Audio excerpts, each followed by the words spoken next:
Une décision censée renforcer l'autosuffisance du Burkina Faso a simultanément déclenché une hausse fulgurante des prix alimentaires, créant un paradoxe brutal entre ambition nationale et réalité économique. Alors que les frontières se ferment aux semences et engrais étrangers, la promesse d'indépendance agricole se heurte à des tensions sociales croissantes, nourries par des pénuries inattendues et des inquiétudes internes. Que signifie réellement cette bascule pour le quotidien des citoyens? Et que révèle-t-elle de la stratégie d'Ibrahim Traoré face à un système mondial dominant? Une transition fragile s'esquisse, lourde d'incertitudes politiques. La décision de fermer les frontières aux semences et engrais étrangers est présentée comme une promesse majeure: réduire la dépendance structurelle du Burkina Faso et offrir enfin une souveraineté alimentaire que le pays n'a jamais pleinement connue. Derrière cette ambition, l'engagement central repose sur un bénéfice clair: permettre aux producteurs locaux de reprendre le contrôle de leurs intrants agricoles. Cette orientation, défendue avec vigueur par le gouvernement, cherche à bâtir un modèle où la production nationale ne serait plus dictée par les marchés extérieurs. Pourtant, les risques sont évidents et immédiats: hausse des prix, pénurie, réactions sociales imprévisibles, et un climat économique fragile susceptible de basculer à tout moment. Les partisans y voient un geste de dignité nationale. Les critiques, un saut dans l'inconnu aux conséquences potentiellement déstabilisatrices. Un enjeu central émerge alors, presque brutal dans sa simplicité. Si la transition échoue, la crise pourrait dépasser le seul secteur agricole. Ce dilemme tendu, entre émancipation rêvée et turbulence déjà visible, laisse planer une interrogation pressante qui retient l'attention du public. La hausse des prix alimentaires dans les premières semaines a atteint près de 20%, un signal précoce révélant l'ampleur des turbulences provoquées par la fermeture des frontières. Parallèlement, la production nationale de riz et de maïs a progressé d'environ 10%, créant un contraste saisissant entre gains agricoles initiaux et tensions économiques ressenties dans les foyers urbains. C'est dans cette coexistence fragile, amélioration mesurable d'un côté, inquiétude sociale palpable de l'autre, que s'inscrit la décision prise par Ibrahim Traoré le 1er janvier 2025. Ce choix radical, justifié par la volonté de réduire une dépendance historique aux intrants importés, remonte à un constat simple: le Burkina Faso, parmi les pays les plus pauvres du monde, importe depuis des décennies une part fondamentale de ses semences et engrais. Le gouvernement affirme que cette dynamique rend le pays vulnérable aux fluctuations externes, aux pressions géopolitiques et aux variations de prix sur les marchés mondiaux. Pour comprendre l'arrière-plan, il faut revenir à la politique agricole du pays.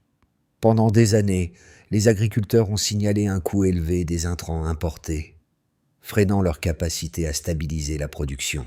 En réponse, l'exécutif a défendu l'idée que le salut devait venir d'une refondation interne, appuyée par la montée en puissance de filières locales.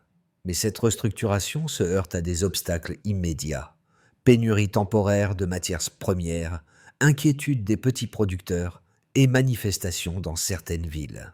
Afin d'amortir le choc, le gouvernement a mis en place un fonds de soutien patriotique financé par des contributions citoyennes et entrepreneuriales, pariant sur une mobilisation collective pour stabiliser la transition. En parallèle, des formations agricoles ont été lancées pour améliorer les pratiques locales et tenter d'augmenter durablement les rendements. Toutefois, malgré ces mesures, les tensions internes montrent qu'une politique pensée pour l'indépendance peut aussi devenir un facteur d'instabilité si les résultats ne s'alignent pas rapidement sur les attentes sociales. Au cœur de la transition imposée par la fermeture des frontières, les premiers repères concrets proviennent des agriculteurs eux-mêmes, ceux pour qui la politique devait constituer un levier d'émancipation. Dans un village proche de Koudougou, un producteur de maïs raconte comment la raréfaction soudaine des engrais importés l'a obligé à réduire la surface cultivée. Une décision prise dans l'urgence, faute d'alternatives disponibles. Le gouvernement affirme que les filières locales pourront combler ce manque, Mais la période d'adaptation crée un espace d'incertitude que les exploitants vivent de manière directe, parfois brutale. Plus.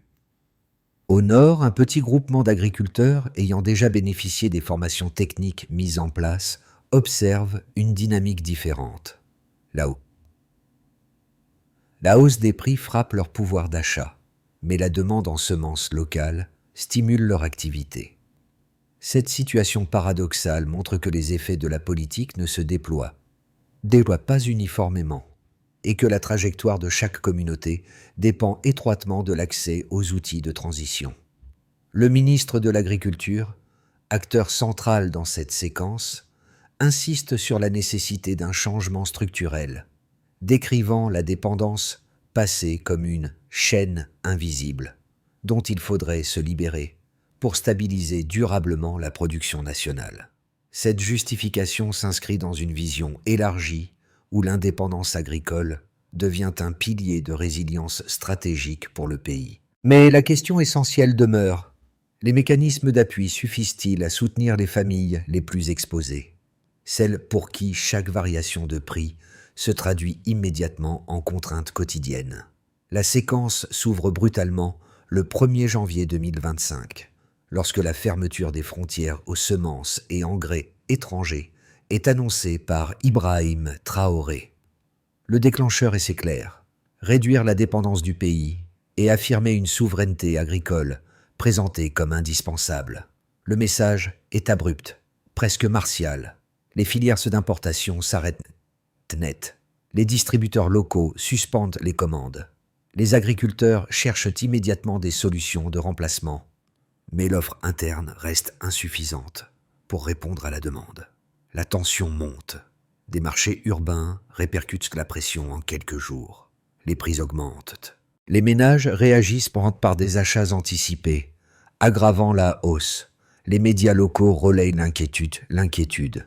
Puis, le mouvement s'amplifie. Le gouvernement accélère le soutien financier promis et annonce la création d'un fonds de soutien patriotique alimenté par des contributions citoyennes et entrepreneuriales. L'objectif est de limiter la casse, soutenir les exploitants, éviter que la transition ne dérape trop vite. Dans les campagnes, certains producteurs voient affluer de nouvelles sollicitations pour des semences locales. L'activité augmente, mais elle ne compense pas les pénuries ressenties ailleurs. Des voix critiques s'élèvent. Elles dénoncent une décision trop rapide, prise sans filet de sécurité suffisant. Le ministre de l'Agriculture intervient publiquement pour défendre la stratégie, affirmant que le pays doit impérativement se libérer des intrants étrangers. Le pic survient lorsque les premières manifestations éclatent dans les grandes villes.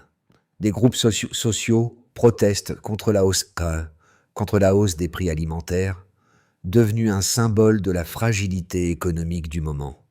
Ce n'est plus seulement une question d'intrants agricoles, mais de survie quotidienne pour une partie de la population. Des économistes alertent sur le risque d'une instabilité prolongée si la situation persiste. La tension sociale devient visible, presque physique. Le gouvernement tente de calmer les esprits en détaillant les mesures d'accompagnement. Formation agricole, renforcement de la production nationale, négociations avec les pays voisins pour sécuriser certains approvisionnements en cas de besoin. La communication devient plus active, cherchant à justifier l'urgence d'un changement profond. En parallèle, des données encourageantes émergent. Les chiffres montrent une progression de la production de riz et de maïs estimée à 10% dans les premiers mois. Ce signal offre un contraste net avec le pessimisme ambiant. Les partisans de la politique affirment qu'Ibrahim Traoré est en train de poser les bases d'une indépendance durable.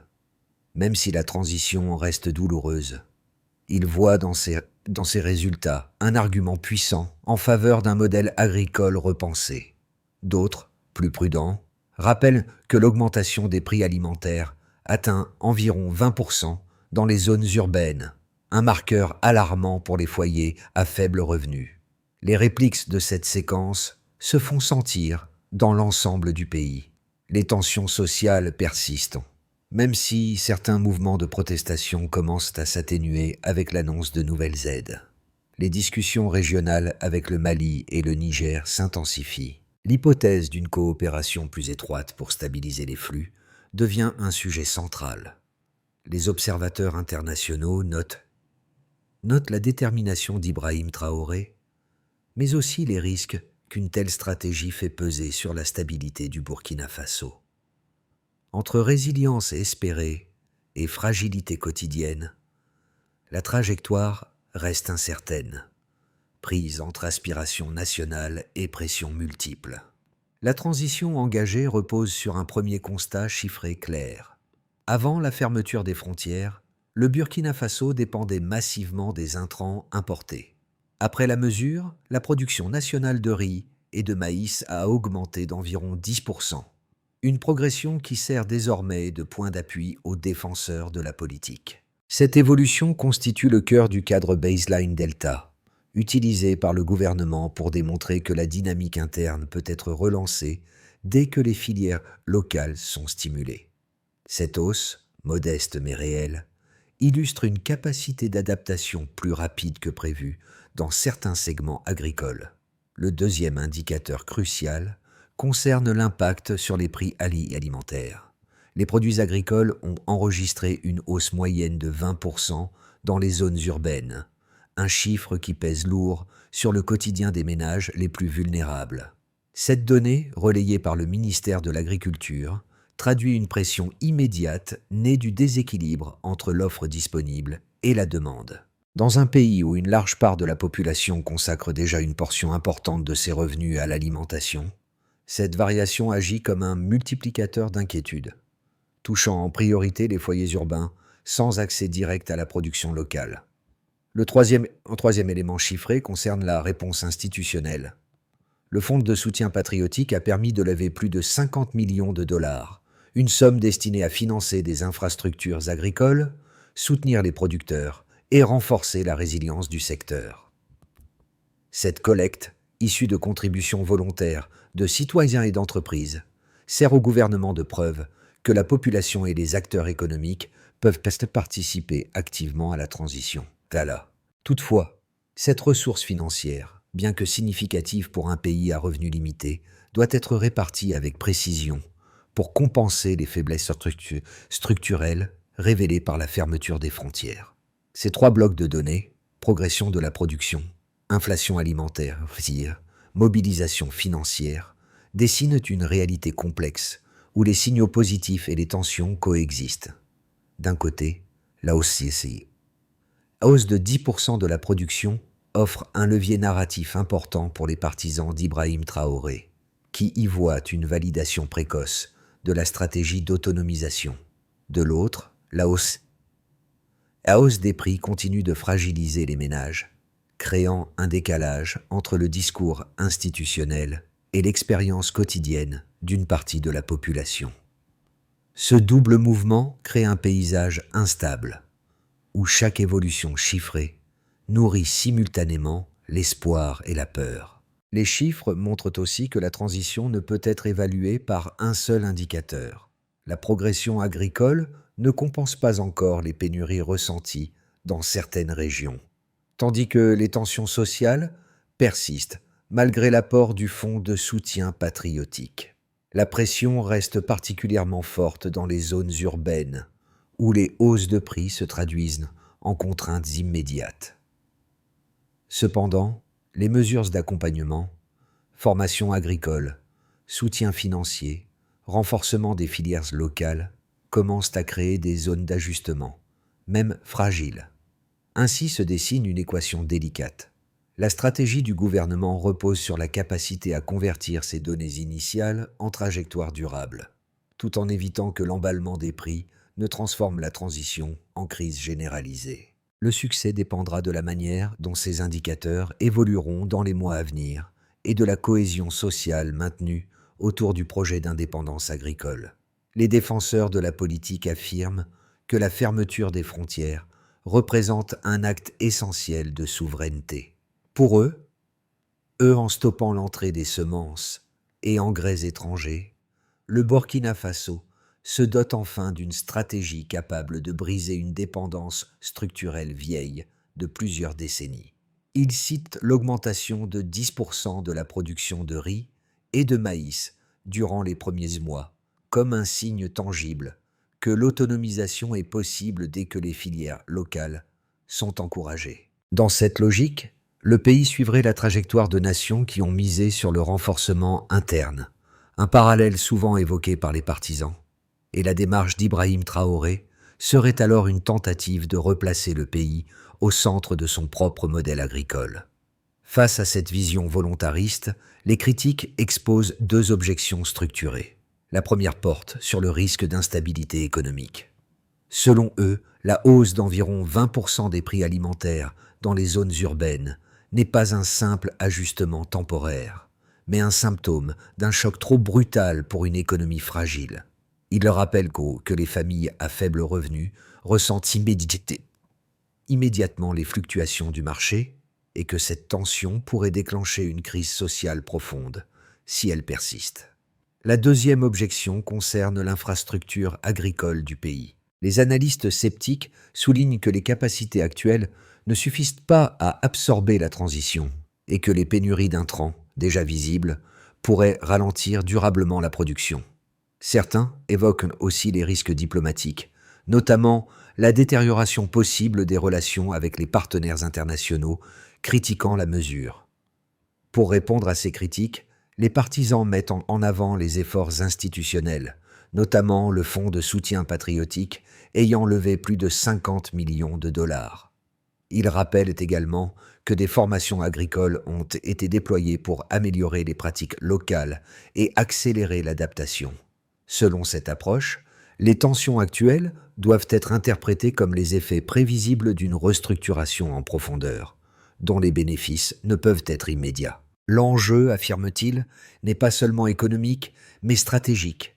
Réduire la vulnérabilité du pays face au marché extérieur et stabiliser, à long terme, la capacité de production nationale.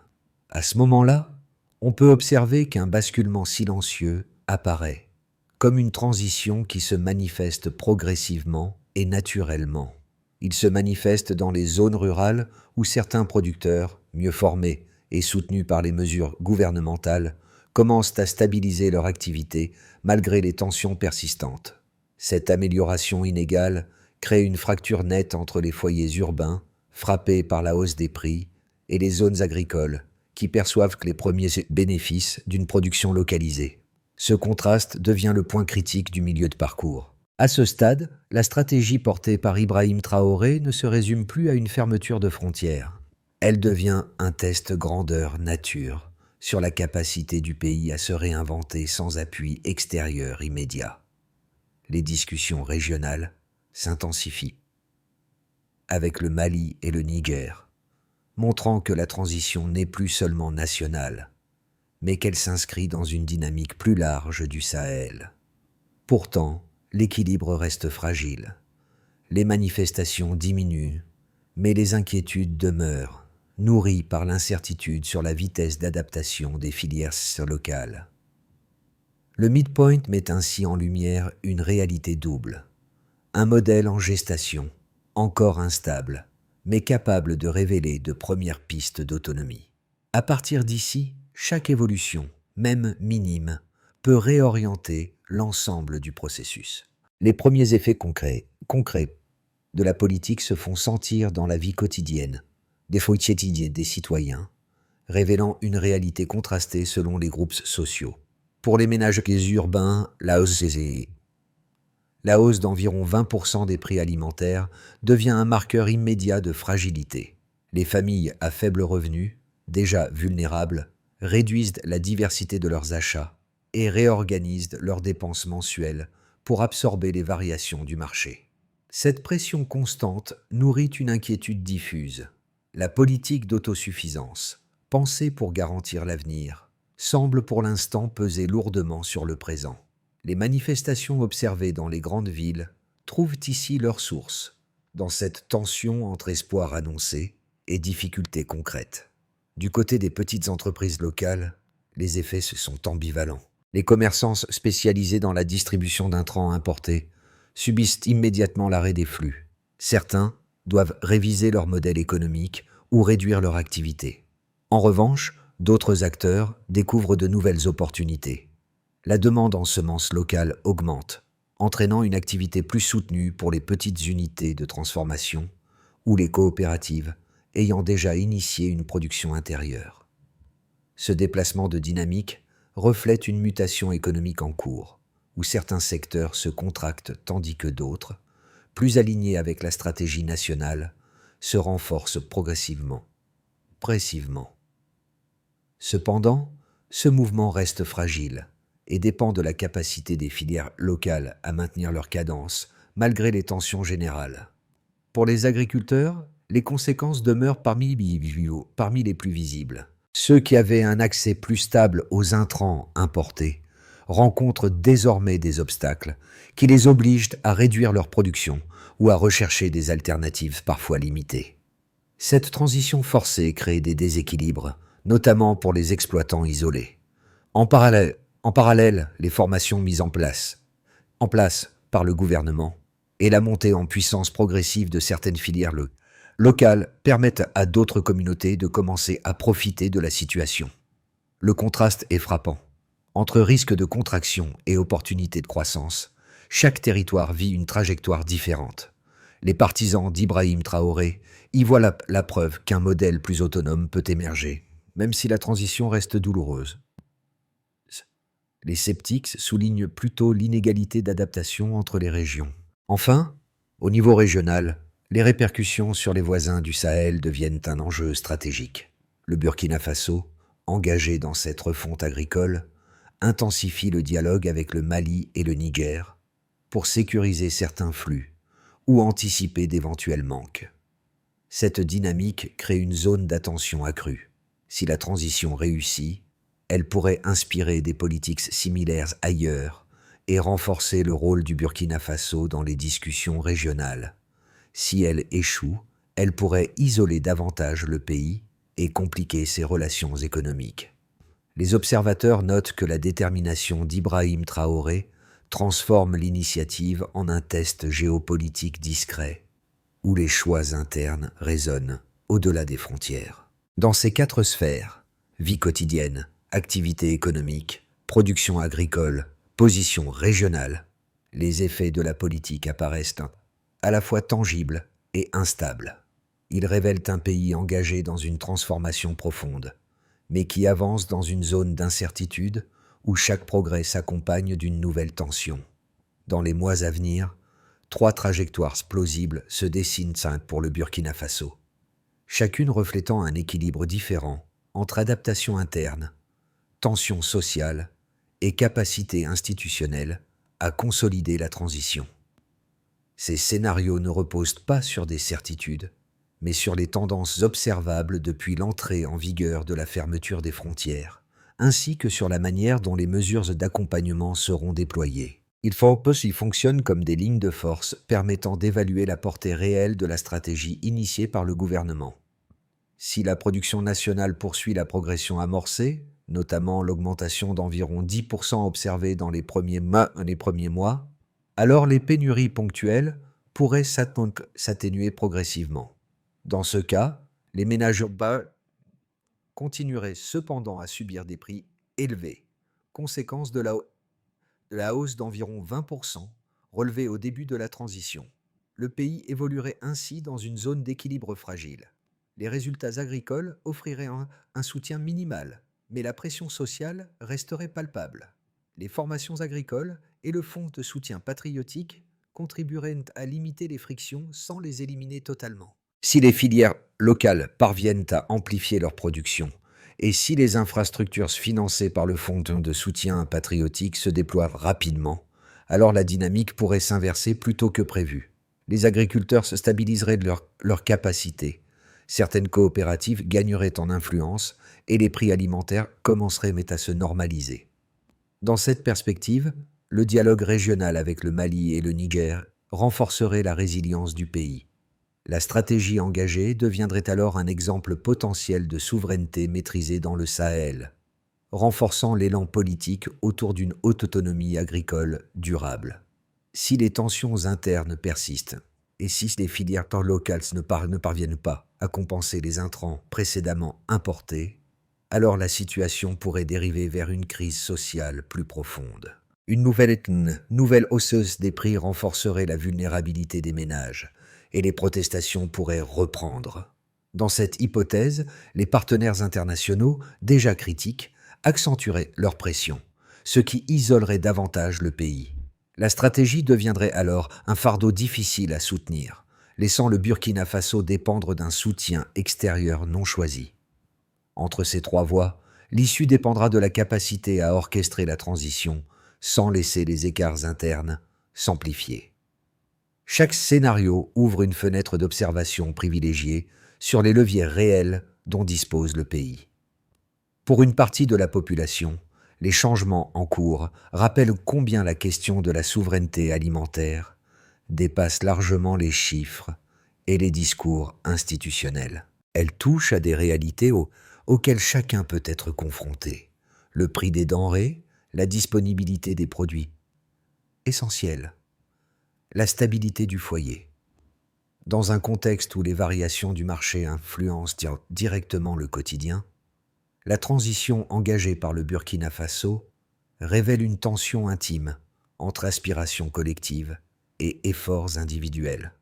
Ce glissement met en évidence la manière dont un choix politique peut s'incarner dans des décisions quotidiennes, parfois difficiles, prises par les familles. Pour d'autres, la situation agit comme un révélateur des fragilités existantes depuis longtemps. Les petites entreprises, déjà confrontées à des marges étroites et à une concurrence inégale, vivent cette période comme un test, redistribuer leurs priorités, ajuster leurs activités, repenser leurs approvisionnements. Ce processus, qui peut sembler lointain dans les débats nationaux, devient concret lorsqu'il se manifeste sous forme de contraintes nouvelles ou d'opportunités inattendues. Enfin, pour ceux qui observent la transition à l'échelle régionale ou continentale, la politique actuelle devient un miroir des interrogations plus larges liées à la dépendance économique. Le cas du Burkina Faso soulève une question fondamentale. Jusqu'où un pays peut-il aller pour défendre son autonomie sans fragiliser son équilibre social ? Cette réflexion entre en résonance avec les débats sur le développement africain, la résilience et la place des initiatives locales face aux marchés mondiaux. Dans ces différentes perspectives, la transition agricole du pays n'est plus seulement une affaire d'experts. Elle devient un espace où chacun, selon son expérience, peut reconnaître des enjeux familiers, ceux qui déterminent comment une société choisit de se projeter dans l'avenir. Pour que la transition engagée ne reste pas une ambition abstraite, le gouvernement burkinabé a défini une série de leviers structurants visant à stabiliser les effets immédiats de la fermeture des frontières et à consolider, dans la durée, la stratégie portée par Ibrahim Traoré. Le premier axe repose sur le renforcement des infrastructures agricoles, une priorité annoncée comme indispensable. Modernisation des équipements, amélioration des capacités de stockage et soutien technique apporté aux agriculteurs déjà fragilisés par les pénuries d'intrants.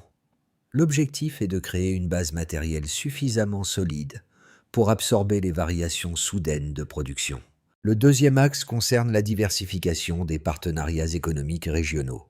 En intensifiant les discussions avec le Mali et le Niger, le Burkina Faso cherche à sécuriser des canaux d'appoint pour éviter que certaines ruptures temporaires ne se transforment en crise durable. Cette coopération vise à réduire la vulnérabilité du pays sans renoncer à l'objectif central d'autosuffisance. Le troisième axe repose sur la création de centres de recherche agricole capables de développer des semences adaptées aux conditions climatiques locales. Une telle approche offre une marge d'innovation essentielle pour compenser les limites actuelles de la production. Ces centres sont présentés comme un moyen d'ancrer la souveraineté agricole dans une dynamique scientifique plutôt que strictement politique. Enfin, le quatrième axe concerne l'investissement dans les technologies agricoles et les systèmes d'irrigation durables afin de stabiliser la production face aux aléas climatiques et d'améliorer la résilience à long terme. Ce volet, pensé comme une réponse structurelle aux défis récurrents du pays, complète les mesures d'urgence mises en place depuis le début de la transition. Dans cet ensemble cohérent, la réussite dépendra de la capacité du gouvernement à coordonner ces étapes, tout en préservant la cohésion sociale autour du projet défendu par Ibrahim Traoré. Dans les rues du Burkina Faso, les images de citoyens, rassemblés pour défendre leur droit à l'autosuffisance, évoquent un élan collectif rarement observé depuis les grandes heures du pays. Ce mouvement trouve un écho particulier dans la mémoire de Thomas Sankara, dont l'engagement pour la dignité et l'indépendance continue de marquer les imaginaires. Aujourd'hui, la figure d'Ibrahim Traoré s'inscrit dans cette lignée symbolique, non par imitation, mais par la volonté de projeter à nouveau la nation vers un modèle fondé sur la souveraineté. Les sacrifices consentis par les familles, les tensions qui traversent les marchés et les efforts des agriculteurs révèlent une résilience profonde, celle d'un peuple qui accepte de traverser une période d'incertitude pour préserver une ambition collective. Ce fil rouge, dignité, résistance, autonomie, relie les différentes étapes de la transition et donne à la stratégie actuelle une portée dépassant la seule sphère agricole. Dans cette trajectoire, une conviction discrète mais persistante se déploie. La souveraineté exige du courage.